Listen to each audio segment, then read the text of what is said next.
everyone, my name is John from Let's Talk. And I'm Carmela from Salem'S. And this is going to be a joint production between both of our channels. And we decided we wanted to talk about Leave the World Behind, which came out last week on Netflix. So you could stream this right now. It is directed by Salem'S, and it was actually produced by the production company headed by the Obamas. So this one stars Julia Roberts. Why am I trying to blank on his name? What's his name? Ethan Hawke. Yeah, Ethan Hawke. I wanted to say Eli, and I know that was wrong. So, Kevin Bacon is also in it. Kevin Bacon has a small role in it as well. Yeah, and this is going to be a full spoiler review. We wanted to discuss this movie in length because this movie kind of had a very mixed reaction when it first came out. Not just to the ending, but people didn't really enjoy it on Rotten Tomatoes. I think it's only got a 75% and a 35% approval rating from audiences. And me and Carmela, I think I can speak for us. We both really enjoyed this movie, right? I loved it. I really, really loved it. Of course, there was some slow parts, and the ending was a little frustrating. But overall, I really enjoyed this film. I loved the cast and the message that they had. I really liked it. I really have no complaints, but the ending, just a little. Yeah, I can understand that because this movie starts off, it takes place actually on Long Island. Julia Roberts and Ethan Hawke are husband and wife. They have 2 kids, and they're going on a vacation to Long Island where they rented an Airbnb. And while they're there, all of a sudden, things start going a little haywire. They're starting to lose cell coverage. There's a blackout, so they have no connection to the internet and really no connection to the outside world. And then that night, still having no connection, they get a knock at their door. It's Mahershala Ali and his daughter Ruth. The two of them, they basically say, this is our house, and we're the one that's been renting you this Airbnb. Now, they're not able to confirm that because, again, they have no connection to the world of technology, but they kind of got to make do. And from that point on, what did you think? Did you trust them from right out of the gate? I did not trust them at all. I feel like I would have been more like Julia Roberts than Ethan Hawke. Something is happening, and I don't trust them. Ethan Hawke was like, "Hey, come in, let's discuss this." And Julia Roberts was like, "Where's your car? Like, who are you? Like, I don't trust. Like, why are you here in the middle of the night? This makes no sense." Because you didn't want to climb some stairs. So I would have not trusted them, and I would have not let them in the home. Absolutely not. Like, not with my kids upstairs. No. No, I totally understand. I would be the Ethan Hawke character in this situation, just as kind of how I am. I'm very passive-aggressive, and my wife is Carmela's sister, so she would be exactly the same way in the sense that she would be very untrustworthy. Now, the movie is kind of trying to lead you in the sense that because the way Julia Roberts' character is, she's very stuck up. She looks like the world's kind of beat her down a little bit. She doesn't really trust these people, leading us to kind of believe that she's a little bit racist, and that's why she doesn't trust these people. But that's actually really not the case, right? No. Well, in the opening scene, you see her packing, and she's talking to her husband. He's waking up, Ethan Hawke, and she's like talking that she's like, hey, we're going on vacation. I just booked an Airbnb, and she's like, I'm looking out the window. I see all these people, and then but she ends the whole monologue with, I fucking hate people. I don't think she was racist. I don't think she was being racist towards, this father and daughter. I just think she just doesn't like people.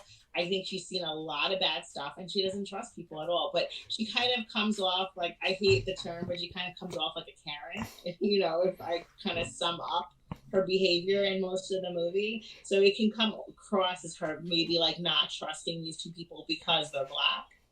Yeah, I think that's exactly what we kind of see that she's very stuck up before these moments with Mahershala Ali and her daughter start to happen. Actually, she kind of really reminded me of how Toni Collette's character in Hereditary was. I don't know if you got that same vibe.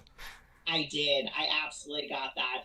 Hereditary, some movie. But yeah, I absolutely got that vibe from her. Yeah, because it just didn't feel like the regular Julia Roberts performance. I mean, we haven't really seen too much Julia Roberts lately. This is like one of the first times in a long time that I've seen her. But we didn't get to see that flashy Julia Roberts that we're used to, except for that one scene in the middle of the movie where Mahershala Ali and Julia Roberts, they start to bond their characters at the same time that Ethan Hawke and Ruth are bonding outside. They kind of separated everybody a little bit. And then they have a scene where they start dancing to Next Too Close.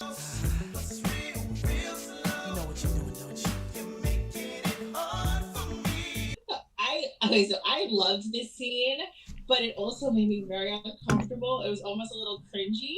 I think like because they're married to other people, so that was like it was a little uncomfortable, but it was cringy because of the dancing, on Julia Yeah. Roberts' part. It was just really bad, and you're like, oh gosh. So you're enjoying it. The song brings back nostalgia, but it's also like the dancing is like, oh no, don't do it. What is going on? I know, it was very, very, very cringeworthy, especially since Mahershala Ali had the moves and she really didn't. He was smooth. He was smooth. I really enjoyed him in this film. Like, I really liked him. I liked his character. He was very sensible. He was very calm. He wasn't panicked. Like, he's who I would want to be in this film, but I would probably be more of a Kevin Bacon, I think, in real life. I can understand why you would want to be a Kevin Bacon in this situation. He was the one that was the most prepared, and we actually saw him earlier in the movie. He was at the supermarket. It looked like he was getting ready to go. Yeah, like he was clearly a prepper, and he knew that something was gonna happen. You could see him like loading up his pickup truck with a lot of supplies, and Julia Roberts like kind of sees him in the corner of her eye, like as she's leaving the store. Right away, I'm like, what's going on? I know. I was like, what the hell is she doing? Like, what is he doing? And then, of course, we find out that not only do they have, like, some sort of connection, but Mahershala Ali, that's his carpenter, if I'm correct. He lives down the block from him. Yeah. And as the movie goes on, he's like, okay, I know a guy who could probably help us out because the one kid, his teeth start falling out. And I guess they say that's because of the radiation, because we don't really know what's going on throughout this movie. They like kind of leave you in the dark intentionally about what is causing all of this, and that they want to have the viewer be as confused as these people are in this movie. What did you think about that scene, by the way? Because that scene, I thought it was a dream sequence at first, because it just seemed like something that was like, it was so unreal. Can't really imagine happening. It kicked my butt, that scene. Oh my god, I could not believe that his teeth were full. I was very confused. Actually, I was waiting for him to wake up and it'd be like a dream. I was like, this has to be a dream. I've never seen something like this before, but like where his teeth are falling out. Only in an episode of Always Sunny, Charlie's teeth start falling out, but we know why. He doesn't take care of himself.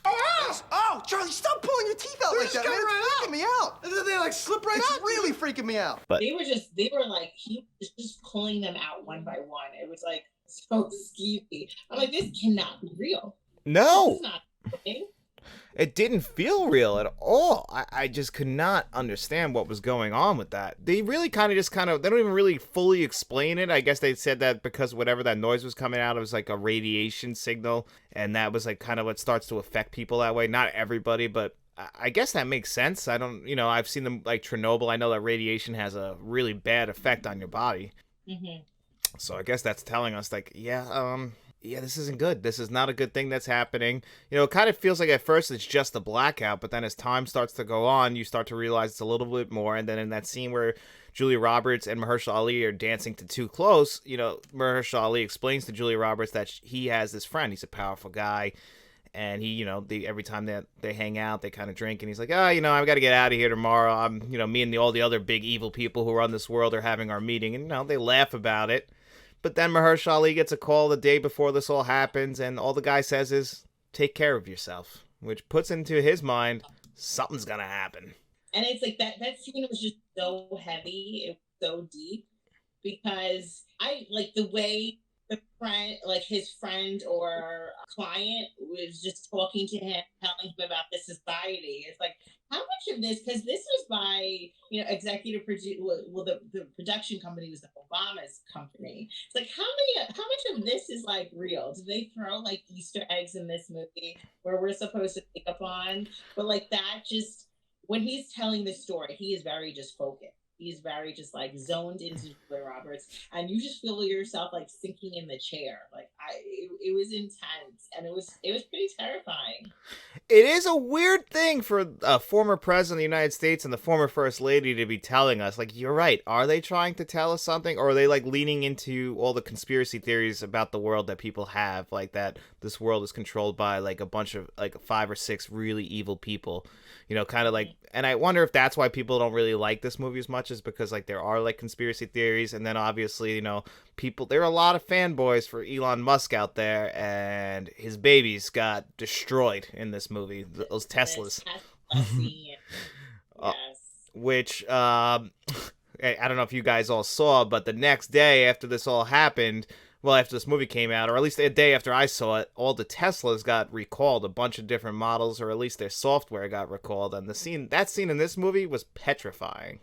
Yes, it was definitely a dramatic scene. Like they're trying to go to like out of Long Island, get out of here because they think if they go somewhere else they'll be safe. And then you just see the Tesla piling up one by one, and you're just like, wow, this is intense. And then Tesla has a recall for several of their models. Yep. Like, really? What is next? We've been having like blackouts, like power outages around. Like, I feel like I heard there was one in New York City recently. Like, it's weird how things from this film are now happening in real life. It's like they're trying to tell us something, and and that's what kind of scared me about this movie is I feel like in 2023, if the world was going to end, you know, people think of like a big giant meteor or something like that would be the thing that got us, but this is how it would be because we're so attached to our technology that if we lost our cell phones, if we lost the ability to watch TV or just communicate with each other, none of us can get around. Like that scene with Ethan Hawke going outside and he can't use his GPS and he just gets completely lost just around the block. That would be me. I could not function and get around without a GPS. I wouldn't get it. Thank God we live on an island because at least I know that I'll hit water at some point, or else I'd be running out of gas in the middle of nowhere and eventually just die. It'd be that quick. I remember like when before like you had cell phones, or like the cell phones didn't have MapQuest. I remember looking at maps and saying, okay, I have to turn here, and just memorizing it and like driving to where I had to go. Now it's like if you don't have your phone with you, you're just like completely lost. And it brings up a scene where Julia Roberts is talking to, I keep on forgetting this actress's name. Mahershala Ali. Yeah. So her and Julia Roberts is having a conversation because Julia Roberts' young daughter is obsessed with the show Friends. Like she has to finish this series. And the daughter says to her that she is watching or attached to a show for like a period of time that just never existed. And I not quoting exactly what she says. I could be a little off, but it really made me think like that time where Friends aired is just completely different now. Like that time is gone, and it almost feels like it didn't exist because just things are just so. It really like was simple back then. If you wanted to see your friends, you go to the coffee house, you hang out, you talk on the house phone, you meet someone at a certain time. Now everything is just like cell phones, the internet, the computers. Like that time does not exist. And when she said that, it just really stuck with me. I'm just like, she has such a point, and I really just didn't think about it like that.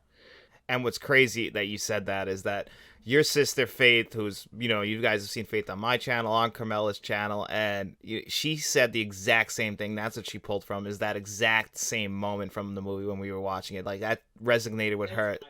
Well, that just shows the genetic code, the power of it. Like that's what you guys pulled from that, and like it's crazy. But I that line did definitely stick out to me too in a very similar way. Like I understood like what it's like to be nostalgic for a period of time you weren't around. Like I didn't grow up in the 1980s, but I am nostalgic for that time because I guess it's just like looking back on like it feels like a simpler time.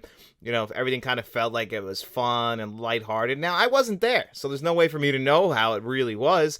But it's still like you kind of have like a connection to something. I guess it's just like that simplicity and like looking back on something that in the world we live in, like you said, like with cell phones, and it's just our world that's it now, and it's just turned us into very different people than like in the era of Friends. Like yeah, they just went downstairs and had a cup of coffee and talked with each other. Not a cell phone in sight. Now, you know, you're sitting there talking, but we got our cell phones like right there. I was born in the 80s. So I really grew up in the 90s, and I remember being in high school and getting like our first computer and AOL chat rooms. And that's when stuff really like started to change. Like I had a cell phone, I had a beeper, that's how old I am. But I had a cell phone and I would play like legit play Snake on my phone. Like now I could do everything on my phone. Like I make doctor's appointments, I like, everything I need to do is done on my phone. So it's just so wild to me because I'm so appreciative that I got to experience both times. But now I think I'm just so invested in this world, in this like social media like world. Like it's just I think like if we had no power, we had no internet, it would be crippling for most of us. Absolutely. That's what would, unfortunately, this is what would happen if this, we've become so reliant. I don't know if we could go back without there being like a huge hiccup. If like cell service went down, I don't know how people like, I always think about it in the fact that, I go to work now. I could still communicate with my wife at all times, check on how my dogs are doing through the camera app on my phone. But back in the day, you went to work. It's like, all right, honey, I'll see you tonight at 5 o'clock when I come through that door. And that's it. Yeah. Yeah. Not anymore. No, and this movie just definitely shows the big change that we've gone through and what exactly can happen if we aren't careful, I guess. Like, that's really what they're trying to show us.